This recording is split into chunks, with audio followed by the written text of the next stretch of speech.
बिस्मिल्लाहिर्रहमानिर्रहीम अस्सलाम वालेकुम। आज हमने बात करनी है पीपीसी और सीआरपीसी में फ़र्क क्या है। जो लॉ के स्टूडेंट हैं उनको तो इस बात का इल्म होगा, जो स्टूडेंट लॉ के नहीं हैं, जो सीएसएस या दूसरे पेपर्स अटैम्प्ट कर रहे हैं, उनके बारे में ये चीज़ जानना ज़रूरी है कि पीपीसी और सीआरपीसी बेसिकली इनमें डिफरेंस क्या है। लीगल तौर पे देखा जाए तो इन दोनों का नाम जो होते हैं वो तकरीबन मिलते जुलते हैं। पीपीसी का मतलब होता है पाकिस्तान पीनल कोड और सीआरपीसी का मतलब होता है क्रिमिनल्स प्रोसीजर कोड। ये कोड का लफ्ज़ इस्तेमाल क्यों किया जाता है? हालांकि दोनों लॉ जो है इसका इम्प्लीमेंट हमारे कानून में होता है।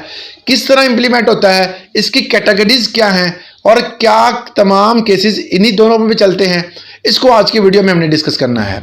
तो पाकिस्तान पीनल कोड पीपीसी जिसे कहते हैं, इसके मुताबिक जितने भी ऑफेंसेस हैं, मतलब एक बंदे ने कत्ल किया 302 लग गया है, 154, 156, 302, 12, 20, 24, इस तरह के बहुत सारे सेक्शंस लगाए जाते हैं। और ये सेक्शन बेसिकली ऑफेंसेस की डेफिनेशन को जो है वो एक छोटे जुमरे में बयान कर देते हैं। मतलब आपका आसान ज़बान में मैं समझाने का मकसद ये है कि ऑफेंसेस की डिटेल, उनकी डेफिनेशंस और उनकी पनिशमेंट्स, ये तमाम जो होती हैं वो पाकिस्तान पीनल कोड में बताई जाती हैं।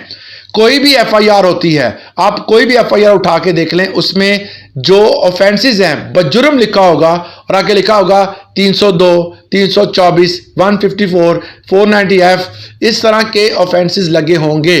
ये ऑफेंसेस, ये जो सेक्शंस हैं, ये बताते हैं कि इस बंदे ने ये क्राइम किया है, ये क्राइम करेंगे तो ये पनिशमेंट होगी। और ये तमाम तर डिटेल आपको जो है, कंप्लीट डिटेल आपको मिलेगी पाकिस्तान पीनल कोड में। अब क्रिमिनल प्रोसीजर क्या होता है, सीआरपीसी क्या है? सीआरपीसी जो है वो पावर, जुरिस्डिक्शंस और प्रोसीजर को फॉलो करता है। अब एफआईआर हुई, एफआईआर होने के बाद तमाम तर केस किन मराहल से गुजरेगा।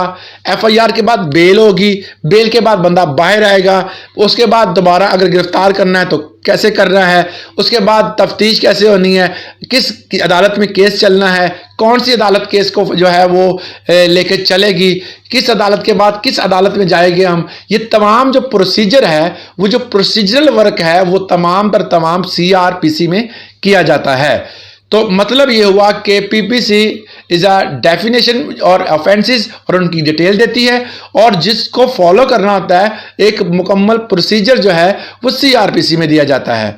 यहां तक आपको समझ आ गई होगी। इसके मतलब कोड क्यों कहते हैं, मतलब पीपीसी पाकिस्तान पीनल कोड, उसके बाद क्रिमिनल प्रोसीजर कोड, ये दोनों में कोड का लफ्ज़ इस्तेमाल क्यों किया जाता है? कोड का लफ्ज़ इसलिए इस्तेमाल किया जाता है कि ये तमाम एक्ट को इकट्ठा करता है, तमाम तर जो जितने भी मामूलात होते हैं उनको इकट्ठा करके तफसील मुहैया करता है। आपने ज़िंदगी में जब भी आप कभी भी एफआईआर करवाएं तो उसमें बंदे की सारी कहानी सुनी जाती है। एक बंदा आपको कहानी सुना रहा है, वो कहता है जी मैं गया, उस मुझे मारा, मुझे सोटे से मारा, गोली चली, मुझे फला पत्थर मारा, मेरा सर फट गया, आंख फट गई, हाथ फ्रैक्चर हो गया, हड्डी फ्रैक्चर हो गई, सर पे चोट आई है, नाक पे चोट आई है। सारी कहानी सुनने के बाद लब्बे लुबाब ये होता है कि वो कहते हैं कि इस पर ये 3 सेक्शन लगते हैं।